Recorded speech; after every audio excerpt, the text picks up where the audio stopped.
Ilkay Gundogan to Barcelona is expected to be done today. Jules, 2 years plus an option for another. Is this a good deal? Assuming, of course, that they can actually register him. Yeah, they can. And from the City end, is Kovacic for 25 million a good replacement? I like both deals. I think for Gundogan, he's always dreamt to play for Barcelona. I think Xavi was a bit of a hero, a model of his a few years ago.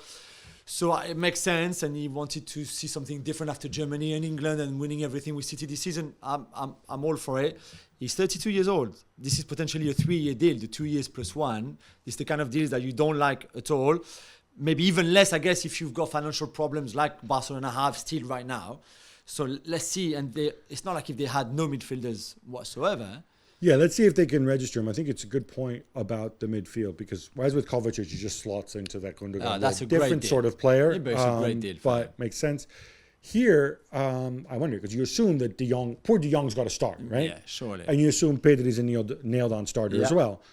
Does it then mean that Gavi plays in that weird hybrid position and then the third guy is... Maybe. They still want a proper number 6, like a proper holding midfielder to replace Busquets. You need a holding midfielder. That's what I'm going to say there. Maybe it'll be your buddy Eric Garcia. Oh, hey. Speaking of Barca and City, Joao Cancelo is almost certainly gone too after falling out with Pep Guardiola, of course. But is there some tension a bit between Xavi and Pep over Joao Cancelo? This is a weird one. So obviously Joao Cancelo had a difficult 6 months at Bayern. Yeah. He's back. We assume City are going to move him on. There should be a market for him also because I assume City are going to contribute to his wages. And I think he's a phenomenal footballer, but hey, it's just me at this stage. But Xavi came out and said, City wouldn't let Joao Cancelo join us in January. And Pep came out and addressed this on Monday and said, I think, I don't want to say Xavi's been lied to, but he's clearly misinformed. We didn't care where he went as long as he didn't sign for Manchester United. So someone is lying. Well, or is misinformed. Misinformed.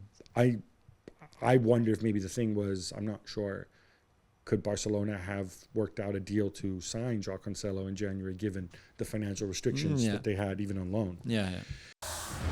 Well, thank you very much for watching ESPN on YouTube. For more sports highlights and analysis, be sure to download the ESPN app. And for live streaming, premium content, and let's not forget as well, ESPN FC 7 days a week. Subscribe to ESPN+.